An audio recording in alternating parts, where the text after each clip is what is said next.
Dua informasi penting kita sampaikan pada hari ini di Sabtu 12 April 2025. Yang pertama terkait dengan pensiunan yang akan menerima satu tunjangan besar yang cair sebentar lagi. Dan kedua, aturan skema baru pensiun PNS sebentar lagi terbit. Dua informasi ini kita sampaikan pada pagi hari ini. Belakangan ini beredar kabar terkait dengan berbagai jenis media sosial yang menggembirakan mengenai kenaikan gaji pensiunan PNS. Dikabarkan bahwa kenaikan gaji pensiunan PNS akan terjadi dengan besaran yang menggiurkan, yakni adalah sebesar 16% di tahun 2025. Ada juga yang mengatakan kenaikannya mencapai 6% di tahun 2025. Tentu saja, informasi kenaikan gaji pensiunan PNS ini membuat banyak pensiunan dan keluarga mereka bergembira. Apalagi naiknya cukup signifikan, yakni 16%. Sayangnya, setelah dilakukan pengecekan ke sumber resmi, kabar tersebut ternyata tidak benar. Bahkan, hal ini sempat diklarifikasi PT Taspen. PT Taspen sendiri merupakan sebuah PT yang secara khusus ditunjuk pemerintah untuk menangani soal pencairan gaji serta tunjangan pensiunan PNS. Selalunya, selain mendapatkan gaji, para pensiunan PNS juga akan mendapatkan tunjangan dengan nominal yang disesuaikan. Nominal tunjangan pensiunan PNS ini umumnya berdasarkan pada golongan serta masa kerja dari masing-masing pensiunan PNS. Meskipun tidak ada kenaikan gaji 16%, namun satu tunjangan besar akan mendarat kepada para pensiunan PNS sebentar lagi, yaitu gaji ke-13. Gaji 13 ini tidak bisa diremehkan, nominalnya jauh lebih besar dari gaji bulanan. Ini akan cair pada tahun ajaran baru di 2025 dan tentu hanya tinggal sebentar lagi. Besaran dari gaji ke-13 sama dengan THR, bahkan gaji ke-13 pensiunan ini memiliki beragam komponen sebagai berikut. Yang pertama adalah gaji pokok. Kemudian kedua ada tunjangan pangan, tunjangan anak, tambahan penghasilan, dan tunjangan pasangan atau suami istri. Dari satu tunjangan ini saja, bahkan pensiunan PNS golongan tertentu bisa dapat belasan juta rupiah. Ini tidak bisa diremehkan, demikian meskipun gaji pensiunan PNS belum ada kenaikan, namun ada satu tunjangan khusus yang nominalnya sangat menggiurkan. Nah, itu terkait dengan satu tunjangan yang besar yang sebentar lagi akan diterima oleh pensiunan.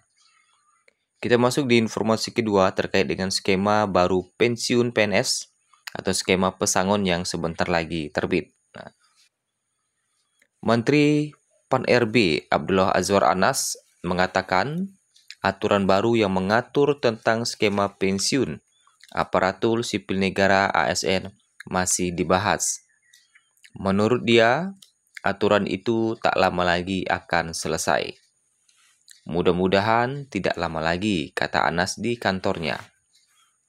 Aturan yang dimaksud Anas adalah rancangan peraturan pemerintah tentang penghargaan dan pengakuan pegawai aparatur sipil negara atau ASN. PP ini merupakan turunan dari Undang-Undang Nomor 20 Tahun 2023 tentang ASN. Undang-undang ini salah satunya mengamanatkan mengenai pengaturan mengenai jaminan pensiun dan hari tua. Pasal 22 ayat 1 UU tersebut menyebutkan jaminan pensiun dan jaminan hari tua mencakup jaminan pensiun dan jaminan hari tua yang diberikan dalam program jaminan sosial sesuai dengan Sistem Jaminan Sosial Nasional dan Badan Penyelenggara Jaminan Sosial. Sementara ayat 4 pasal 22 juga menyebutkan sumber pembiayaan jaminan pensiun dan jaminan hari tua berasal dari pemerintah selaku pemberi kerja dan iuran pegawai ASN yang bersangkutan. Ini kita lagi beresin RPP-nya. Kita sedang bicarakan secara komprehensif tentang skema soal pensiun, begitu juga soal tunjangan dan lain-lain, kata dia. Meski demikian, Anas masih enggan membocorkan perubahan skema pensiun yang akan diatur pemerintah. Kami belum selesai, katanya.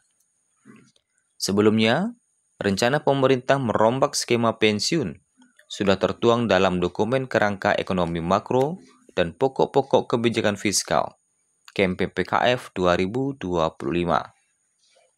Dokumen tersebut merupakan acuan yang akan dipakai dalam penyusunan APBN pertama pemerintahan Prabowo Gibran. Perlu diketahui, saat ini pemerintah menerapkan skema pembiayaan pensiun dengan skema PSUGO. Dalam skema ini, anggaran untuk membayarkan uang pensiun kepada PNS berasal dari APBN. Pemerintah menganggap sistem ini berpotensi meningkatkan risiko fiskal di masa mendatang. Risiko itu muncul karena tren penuaan penduduk atau aging population yang terus berlanjut. Ketika semakin banyak jumlah pensiunan PNS, berarti anggaran belanja pegawai bagi pensiun akan ikut membengkak. Pada 2022 saja, pemerintah sudah memperkirakan dalam jangka menengah panjang, jumlah anggaran yang harus dipakai untuk membayar pensiun ASN mencapai 2.800 triliun. Selain itu, pemerintah memandang sistem pembayaran pensiun berbasis gaji pokok terlalu kecil bagi PNS di era yang sekarang. Penurunan nilai manfaat bagi pensiunan PNS paling mencolok untuk mereka yang terakhir menjabat sebagai eselon 1.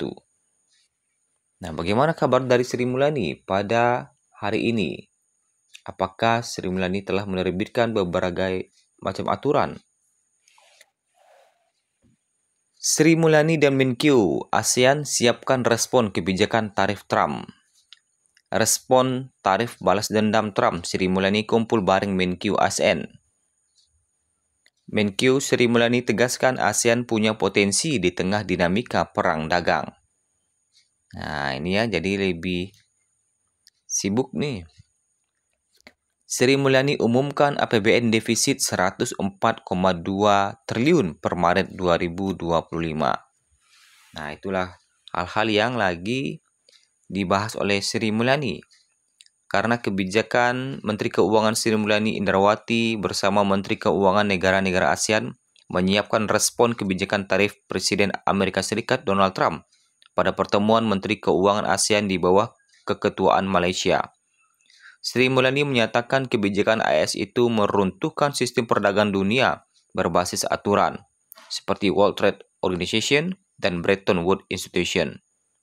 Sistem yang sebenarnya diciptakan sendiri oleh Amerika setelah Perang Dunia Kedua untuk menciptakan kemajuan ekonomi bersama, namun memicu relokasi pabrik atau manufaktur keluar Amerika Serikat dan menciptakan pengangguran, kata Sri Mulyani. Sedangkan kebijakan tarif resiprokal Trump memaksa setiap negara melakukan negosiasi langsung bilateral dengan AS. China mengambil langkah melakukan retaliasi dengan memberlakukan tarif tandingan yang kemudian direspon kembali oleh AS dengan menaikkan tarif dagang hingga 125%.